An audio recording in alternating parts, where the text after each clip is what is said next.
We are going to go a bit off script for the next hour, because this fella, many people will remember, was one of the brightest young prospects in English football. When he came on the scene, everybody stopped and thought, what have we got here? And he really made a name for himself with his performances at Ipswich. Then I remember him, of course I do. I interviewed Sir Bobby Robson about him when he was up at Newcastle and then at West Ham. Top midfielder, and I'm talking about Kieron Dyer, who joined Simon and myself live in studio this lunchtime. First things first, we're going to get into this, Kieron, but it's a straightforward question. How are you? Yep, doing really well. I was just saying back there, 12 weeks since I had the liver transplant. I'm ahead of schedule, feeling healthy, started swimming. I'm allowed to drive.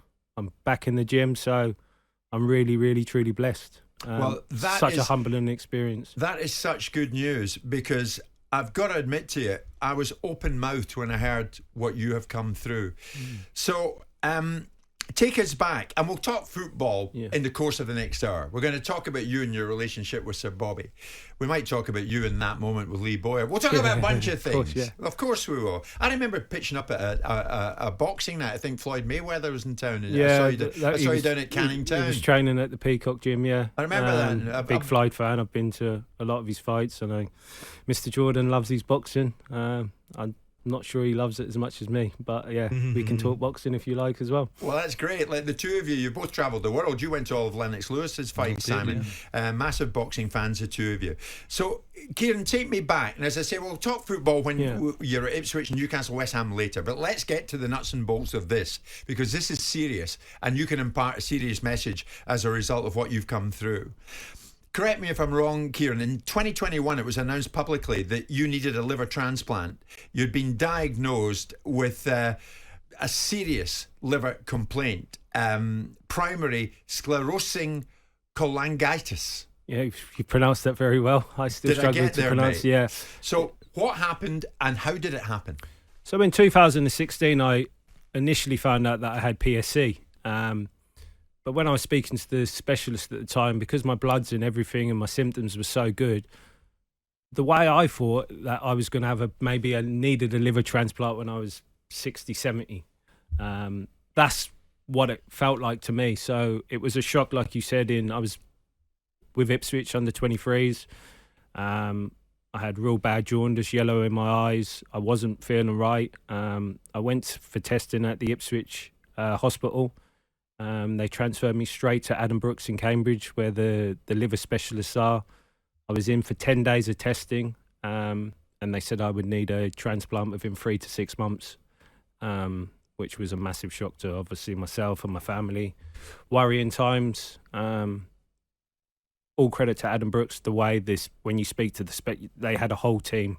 It's just like you talk about football and the components of football at this hospital. They have consultants, they have dietitians, they have everyone, and they make you feel like it's like riding a bike for them. So you kind of like confident that yes, it's a major operation, but the way they spoke, it was like, I'm going to recover. What was going through your head though at that moment when you were told the news of that magnitude? Yeah, so it was a bit different to Ipswich. So when I went to Ipswich, I can remember I woke up they wake you up really early. It was 6 o'clock in the morning, and then the doctors do the rounds. So I'd only been in hospital for 2 days in Ipswich at the time. And the lady came up to me, my wife, none of my family members were there. It was first thing in the morning. Doctors come and do the rounds, and she went, Kieron, just going from your bloods and your scans, you're going to need a liver transplant. And just said it that blunt, and she went, I know it's a lot for you to take in at the moment. I'll just give you time for your thoughts. And I was just like, I thought it was the end of my world. I didn't really know what a liver transplant entailed. I just thought, wow, I could be dead here, dying here. So obviously I rang my wife straight away, and I was trying to keep strong for her and saying I need it. And she was like, what the hell? And she was getting frantic, and I was like, don't worry, I'll be all right, and da-da-da. So obviously now I was kind of like breaking, but I was trying to be strong for her. And then I rang up DJ Spoonie, Jonathan Joseph. You might know him. DJ Spoonie is a close friend of mine. And I just broke down and was saying, wow, this could be the end of me and stuff. He was telling me to be strong, mental, if you get your mentals right, then it's going to help you in the long run. And then, like you said, when I went to Adam Brooks, I was scared, but after speaking to all the specialists and that, they put me at ease, and I was really confident, and my mental strength from then on was like, yes, it's a nightmare that it's going to happen, but it's going to benefit my life for my second part of my life. And so far, touch wood, it looks like that.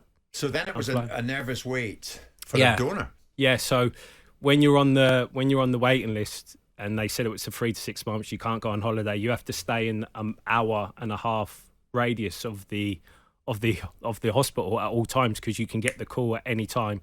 If you miss your call, then you miss your donor. So literally, I was still working for Ipswich under 23s. I couldn't go to the away games. When I went out training, someone would have to have my phone just in case the call rung. And then 3 months went to 6 months, 6 months went to a year, and there was still no sign. And that was because my bloods was doing so well. So they suspended me on the list. So I was still on the list, but I was suspended. So I could go on holiday. I could go outside the radius, so I could have my life back in a way. Obviously, I took the job at Chesterfield because Paul Cook was the Ipswich Town manager. He asked me to come and help at Chesterfield, who were doing well in the National League. We lost to Notts County in the final. I was doing really well.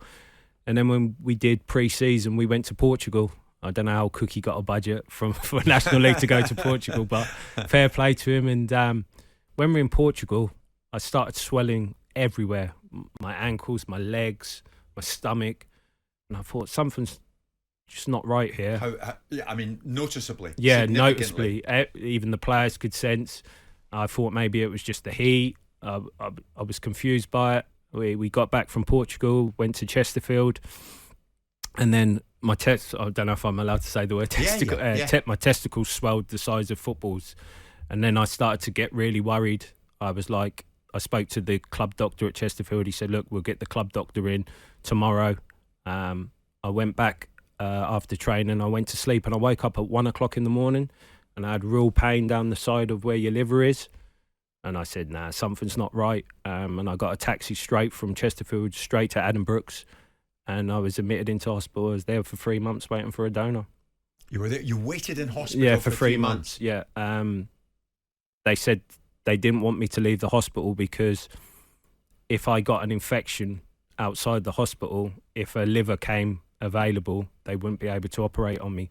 So they kept me in because basically my liver had packed in. They did all the scans and that and said, your liver's packed in. So can I ask you, in that 3 months, I mean, the clock was ticking. Your clock literally was ticking. Did it cross your mind on a regular basis, what if this donor doesn't materialise? Well, the way when you're on the waiting list, they have a kind of priority list, and because my liver was so impaired, I became a real priority. So I knew I was going to get a liver. There were certain family members and friends who, when they came to see me in the hospital, because I was a shell of myself, I looked like a dying man, they thought that I weren't going to make it to the operation. Did you feel like a dying man? Yeah, I had no energy. One of the symptoms are you can't stop scratching. I was literally clawing my skin to shreds. Like you said, I went as yellow as Bart Simpson. I lost so much weight. I usually walk around at 73 kilos. I was down under 60 kilos at the time. It was really bad. And one of the stressful things is when you're in the hospital waiting is that you sometimes get false alarms. They'll say, get prepared to go into theatre. We found you a liver. They have to retrieve the liver. That could be by helicopter. They have a team that goes and retrieve a liver. They don't tell you where they're retrieving it from. It is all top secret. And I can remember the first time I got a false alarm, I waited 20 hours. So when they told me I was waiting 20 hours, I kept saying to the nurses, have they retrieved the liver yet? Have they retrieved the liver yet? They couldn't really answer the question. And then, like you said, after 20 hours, the surgeon come up to me and said, we've done checks on the liver and the liver's too big or the liver's too fatty. So I had a few false alarms, which was... Wow. Yeah. So you're mentally preparing yourself like, here we go. You're trying to be mentally strong for the surgery to happen. And then for them to say, we haven't got a liver for you, it was crushing. had you on numerous occasions prepared yourself for the worst, Kieron? There's always that always crosses your mind. So I spoke to my accountant about my will and stuff like that. It was really like making sure my will is perfect. If I wanted to tweak a few things, so even though I was mentally positive, I always had, just in case I didn't make it, to get that covered, which was tough to do because, like you said, it's life and death, and health is the most important thing ever, and that's something I've realised. Yeah, so usually when you kind of get told that there could be a liver for you, is usually early hours of the morning. I usually think that might be car crashes or motorbike accidents. It sounds horrific, but the times I got the false alarms, it was always 2 o'clock, 3 o'clock in the morning, where I'd get woken up and they'd say, look, we might be getting prepared to take you into theatre. They start to do the nil, you can't have anything to eat or drink. So again, it was about 3 o'clock in the morning, but for some reason I thought, you know, when you get a gut feeling, I thought, I think this is the time. So it got to about 6 o'clock in the morning and they stopped me eating and drinking straight away. Usually they let me have breakfast and stuff. So I was like, they might have retrieved the liver now. I'm checking it for tests and stuff. And then the surgeon came down and he said, I'll see you in theatre in 3 hours. Just that simple that was. So you're mentally preparing yourself. My mum and wife were at the hospital at the time. You can see they were nervous. My wife then went to see the surgeon on her own, and she was like, are you confident? And his words were to her, every day I'm confident. And that kind of put her mind at ease as well, like the confidence that he was showing. And I can remember when they were wheeling me down to theatre, and my mum and wife obviously were holding either side of my hands, and it was like goodbye, and you're thinking, hopefully it's not for the last time. You're kind of thinking. So and then they wheeled me off into theatre. They were speaking to me, and then, do you remember how you were looking? Yeah, I've got a picture on my phone to show you. This picture was taken 2 hours before the surgery. So the picture on the left is me 2 hours before surgery, and then that's me 2 days after surgery on the right. Oh, gee. Kieron. Yeah. So this was you being taken to surgery? Yeah, so that was literally when I'd been told that I was now going down to theatre. And that was Kieron on the right post the op? Yeah, after the op, 2 days after the op. You can see 2 days. The colours come back in my skin. I have to say, I'm not going to hold it up for everybody watching on YouTube and Facebook, but take it from me, it is a remarkable transformation. You're looking much more like your old self, like the Kieron Dyer I used to see running about the football pitch. How long was the operation? It was 9 hours. 9 hours. It was a real long operation. And the donor of a similar age to you? Yeah, so they don't tell you much about the donor. They just said the donor was a similar age. The liver was slightly bigger than mine. And I had a Rolls Royce of a liver because it had no fat, which I was very blessed and lucky to have. How do you feel towards the donor? Yeah, I was talking off air and I was saying that it gives me great responsibility, and it's like a burden that I have to do this person. I've got to make him proud up there. Got to do him justice because he's obviously died to save me. I will be able to drink again in moderation because I wasn't an alcoholic, but I was, again, just telling you off air that I will never have a drink. I'll do everything in my power to make sure this liver has the best chance of giving me a long and healthy life. You wouldn't drink again out of respect to the donor? Yeah, out of respect to the donor. Even, like I said, if it was a birthday and I was to have a glass of red wine or Christmas, no. I just think that is all for my donor because I have to do him justice. Or her. How did you feel, or her? How did you feel when you came out of theatre and you saw the family again?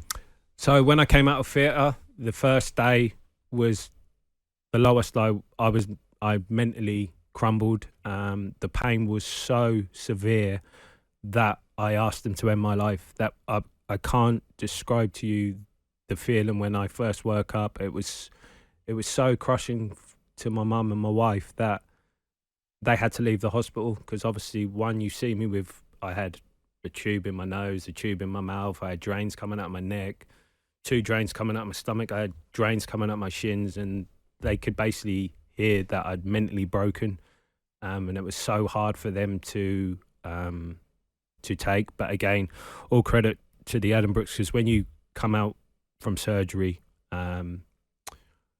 you're in critical condition, so you have a nurse who's with you 24/7, and through this nurse, by the following day, 24 hours later, when my wife and mum come back to the hospital, they were obviously fearing the worst, and as they were approaching the room, they see that I was actually sitting up, cup of tea in my hand, and I was flirting with the nurse, so they were like, oh, he's back. So Good man. Honestly, how the human body works, and again, like I said, I can't thank the NHS and the staff at the hospital, because they pulled me through it, and they literally got you through it. They got me through it. You actually asked the medical people, nah, but I'm not going to get through this. I want to end it. Yeah, it was that. I'd say if there is a heaven and a hell, and they say when you go to heaven and you live in paradise, and you go to hell and it's like you're burning for eternity. It felt like I was in hell. That's probably the closest thing, if there is a hell, to be in. It was just, the pain was, at one stage, my wife said that the pain was so severe that I actually passed out and just knocked out because of the pain. It was that bad. How long are you out of hospital now? Today, sitting Simon and myself and everybody on talkSPORT. They had to open me up again a week after my original operation, because they thought that the artery might be blocked, which is a major concern of theirs. So I went into surgery on the 18th of September. They reopened me up on the 25th of September, which was a Tuesday. And then I was out 9 days later. So I was out very quickly. It's 12 weeks to today. When I had the operation as well. So 12 if you weeks think today. about it, 12 weeks, and then you're up and you're doing thing again. That's very little time for you to be sitting here like this, talking to us like this. Do you want to mention anybody by name? I don't know, ethically, can you do that? Anybody? No, like I said, I just can't. The whole team. I just can't thank the NHS enough. Surgeons, consultants, dietitians. They were, because it was so humbling. I was so, like, I actually pooed myself numerous times where I was just so weak and stuff, and they don't make you feel embarrassed. It's just like that. This is what happens to everyone, and it was just such a humbling experience. I always used to think I was public enemy number one, and the amount of love and that has been shown is like, wow, people do actually like me, which was humbling as well. How old are you now, Kieron? 44, 45, just after Christmas. So yeah, 44, 45, still looks as if he could play. So many of you getting in touch. Richard is a Brighton supporter. I'm sitting here in tears. Jim Simon, I'm listening to Kieron. What an incredible guy. I had to say goodbye to my sons in the ambulance while suffering a heart attack 12 years ago. I got through it. Kieron got through it. I'm so glad that this man is well again. There's another. I'm listening to Kieron Dyer on your show. I consider myself a very lucky 54-year-old fella, but I am welling up listening to him. Please pass on to Kieron how pleased I am for him and how brave he has been. Kieron, the messages go on and on and on. As I'm reading them out, more are coming in all the time. How much was football a strength to you? Yeah, it was massive. But like I said, when I was in hospital, Ipswich were flying, Newcastle were flying, West Ham were doing well, and obviously Chesterfield I worked with were flying at the top of the league as well. So I was thinking they're probably thankful I'm in hospital because they're flying. So it was. I had my laptop and I could stream all the games. I had Sky on my laptop. I had everything. So football got me through it in dark times. And Paul Cook, the Chesterfield manager, he'd make me watch the stream of the games, and if I see anything that he might have missed, I would text through. Tactically? Yeah, text. Brilliant. And at half-time, Brilliant. if they hadn't picked up on it, they'd listen to some of my advice.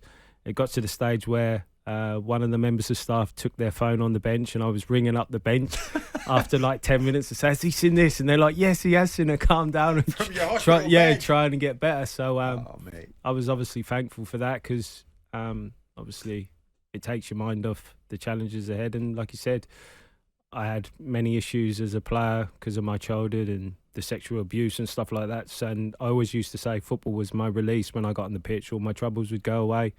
And thankfully, I had football in hospital. It made it a little bit easier. It became a chronic liver condition, Kieron, but you had a liver problem for a long time. Yeah. How did you pass a medical at a football club?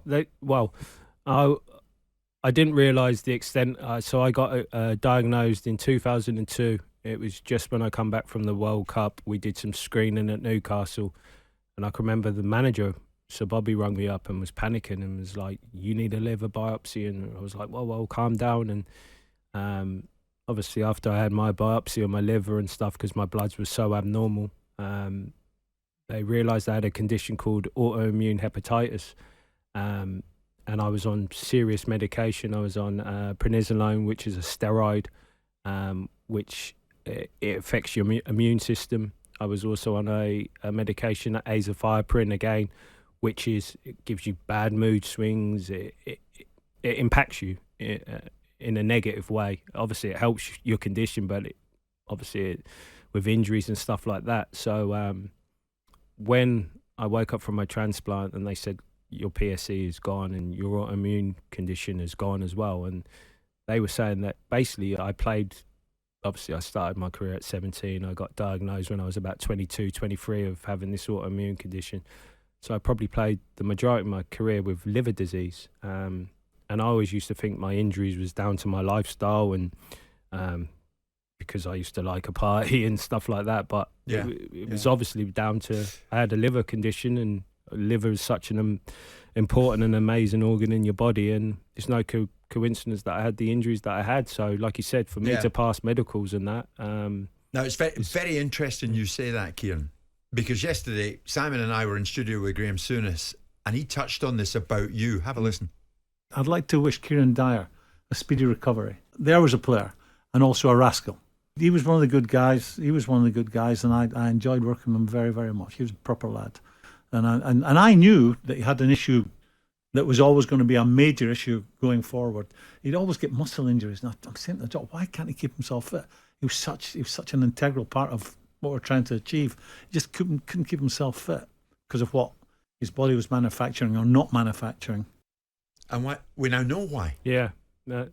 Again, because I was so young and naive, I used to think, that's physios and the doctors at the club, they can't get me fit, so they're using that as an excuse. They're not doing their job properly. I had an issue with all my physios and thing, but it was proven right. And like, even when I got told I had the autoimmune condition, I would still go out and I could drink, I thought, and like, if I'd have known what I know today, I would have stopped drinking. I'm not saying it would have helped my injuries or whatever, but I'd have lived my life proper from that day rather than wait until I got a bit more experience. And when I was 27, 28, when I was eating the right food and I still couldn't stay fit. So, the club at the time, Newcastle, really didn't do their due diligence and inform me of actually how bad it was.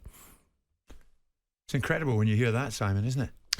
Well, it makes you think, doesn't it? I mean, ultimately, there's a balance between the club's responsibility and the individual's responsibility for their own health. Mm-hmm. So I wouldn't go too far down the road of saying that the club have been negligent or not responsible enough. But ultimately, it's disconcerting because you would think that in this day and age, we have tests, I have tests. I go back and look at the tests years going back on why someone wouldn't be taking him down a pathway of the significance of it. Look, he's been through a very traumatic experience and you can see it in him and you can hear it in him. But the future is so much better now. With so much positivity, and if you didn't know that people, I saw you the other day. I saw you about a year, 18 months ago, on television, and I thought, there's an interesting pundit because I think you were commenting on a Newcastle game or something of that nature, and you were just no hyperbole, no superlatives, just this is how it is, this is how I see it, and I thought, he's going to be really interesting in the media because he just cuts through and says what he sees and doesn't muck about. It's not put on parade, and so I think whilst you've been through this traumatic experience, everything happens for a reason, doesn't it? Of course, the last time we saw one another ago was in the Grosvenor House Hotel all those years ago. Oh, really? Kieron, tell us about that. Yeah, I was saying. How was Simon that night? There was the big scandal of a rape case and a roasting case, and again, media not doing their jobs properly, I was the centre of it, and I was actually on a date that night and had alibis and everything. But the headline was England star in rape scandal, and they obviously had a picture of me and they pixeled out my face. This was my home, by the way. This is where I lived. And this was on the. I didn't know this incident happened on the Friday, and on the Saturday, we went shopping, and then that evening we went into the bar, and Mr. Jordan was there with a bottle of Cristal champagne, I think. As you were in a chat. No, I saw them. I saw you. Yeah. Titus was there as well, wasn't he? And Carlton. And what had happened? The newspaper picked up on a story because someone in the bar had given the details, and I saw you because I said, I think I even passed a comment. I know Freddie, so watch yourself, right? Yeah. And the papers broke it, and I came back in the morning, and all the doormen are going, "Have you heard what's going on here?" I said, "I don't really care." Yeah. Anyway, the newspapers attributed. I remember Carlton Cole, because Carlton wouldn't sign for Palace because he had felt. I pulled him up on this, that I had been the one that said something to the newspapers, and it wasn't. There was another guy in the bar. I know who it was. That had told stories about all you guys, which then proved out to be inaccurate, didn't it? Well, so we see you on the Saturday. The incident happened on the Friday night. Yeah, that's when I was, like I said, I was on a date. They went out, and I don't know what happened. But on the Saturday, the police were trying to pierce the whole weekend. I know why my name did get mentioned, because I booked the rooms. I didn't pay for their rooms. So when the papers went and investigated, what names was on the room? Dyer, and then without doing their due diligence. Having said that, I would suggest that the liver transplant was more of an endurance coming through that than coming through this. You and I owe Bob in High Wycombe an apology this lunchtime, Kieron. What an incredible story. I'm listening to Kieron Dyer's story about the liver transplant. I'm late for work as a result because I had to keep listening. Please pass my best on to Kieron Dyer. You'll be pleased to know, Mr. Dyer, we'll talk football next in the final minutes of the show. You feel good today, Kieron? Every morning you're waking up, you feel solid. I'm ahead of schedule. Like you said, it's been 12 weeks. Yeah. My bloods are the best it's ever been.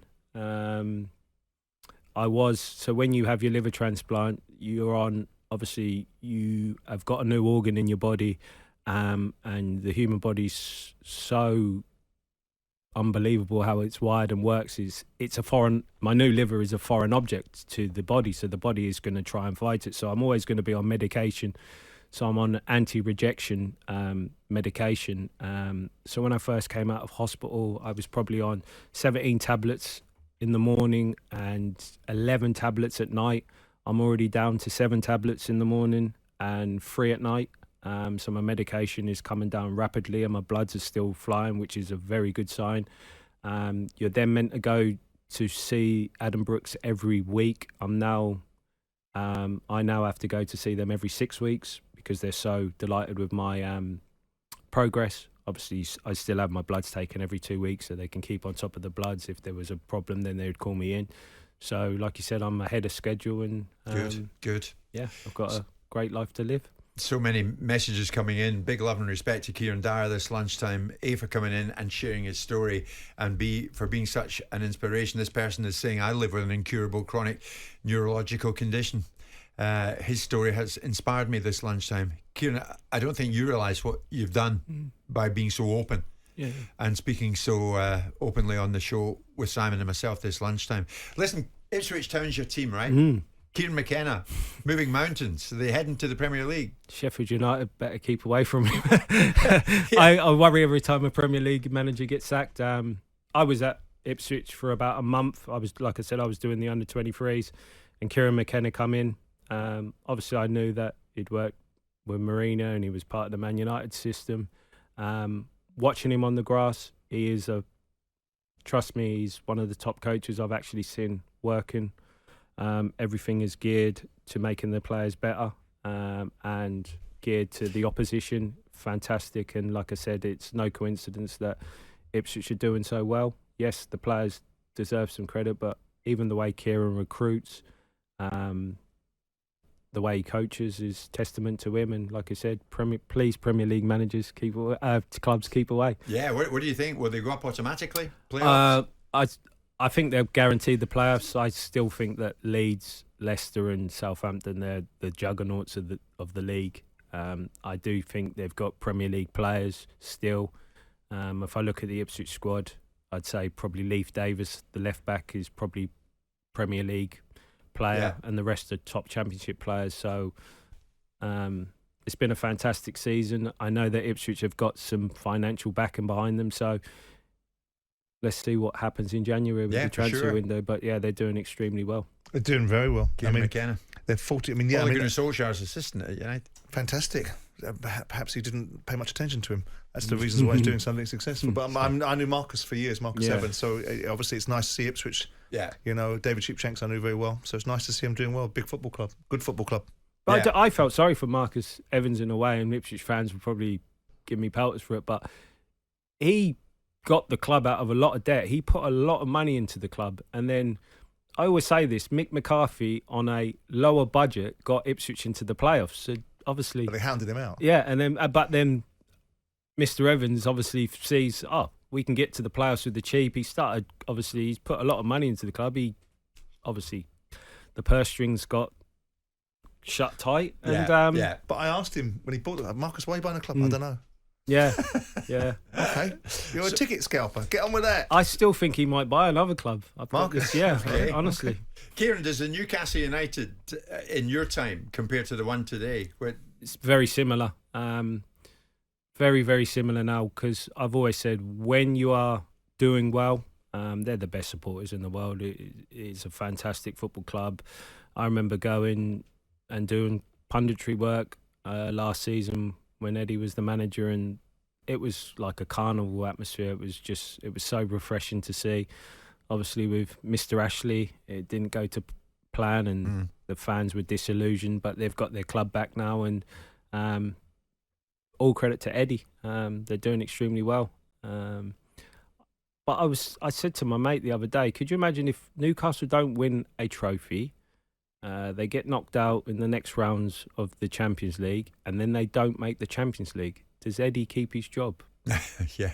What do you think? Because I think he should, obviously, but I know how football is run now with owners, and it'd be crazy. Could you imagine if Newcastle missed out on Champions League and Eddie lost his job? What about West Ham? Where do you stand on them with Moisey? He's always under pressure with some sections. I don't get it. Support. Like you said, he's won a trophy. He obviously sold the best player in the summer. They're doing extremely well. They're not too far out of the European places. They're still in Europe, so they're doing a fantastic. He's doing a fantastic job. Yeah. I still get embarrassed being called a West Ham player, and it pains me because I went there at the peak of my career.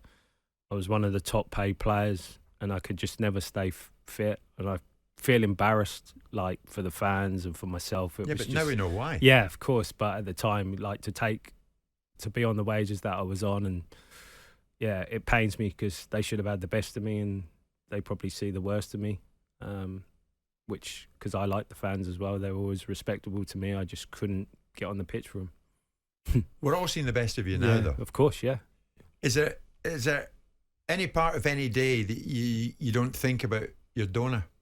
No. So you're encouraged to write to the donor family. You don't have to. It's not compulsory. But a lot of people write to the donor family, and the words haven't come to me yet. Every time I think of it, I don't get a notepad out and start writing. But when I think of it, it's still too raw, if you know what I mean. So I will write to them. It's just when the words and when it feels right. So yeah, I always sometimes I'll just be at home and I'm happy, but I'll just start crying where it's so overwhelming that someone had to die to continue my life. It's just honestly, it's just such an overwhelming burden. Like you said, just to live my life right and to do this person justice. It's incredible. Kieran, your story is quite incredible. It's amazing, but it's got a happy ending, mate, for you. Yeah. And for us being with you today. Yeah. Thanks to everybody this lunchtime who sent in messages. Obviously, we've been listening to Kieran, and why wouldn't we want to do that? Thanks to everybody for sending in all your messages. It's the quietest I think I've ever heard you. Because it's Kieran's platform today, Simon. I'm sure you'd agree with that. Kieran, we wish you well I can't thank you enough, mate. I've met you on numerous occasions. I never thought we'd be speaking like this. And I'll be back. I'll be back soon. You are back? Yeah, I'll be back in the media more often, and I'll be continuing my coaching probably after the new year. Good. And like you said, I've got a lot of years to look forward to. You got many years ahead of you. We hope you have a great Christmas. The other side of Christmas, come back in here. Yep, 100%. And tell us how you're doing. Come back in any time. Yep. Okay. I will do. Jim White and Simon Jordan. Monday to Friday mornings from 10 on AM, on DAB, via the talkSPORT app and on your smart speaker. talkSPORT.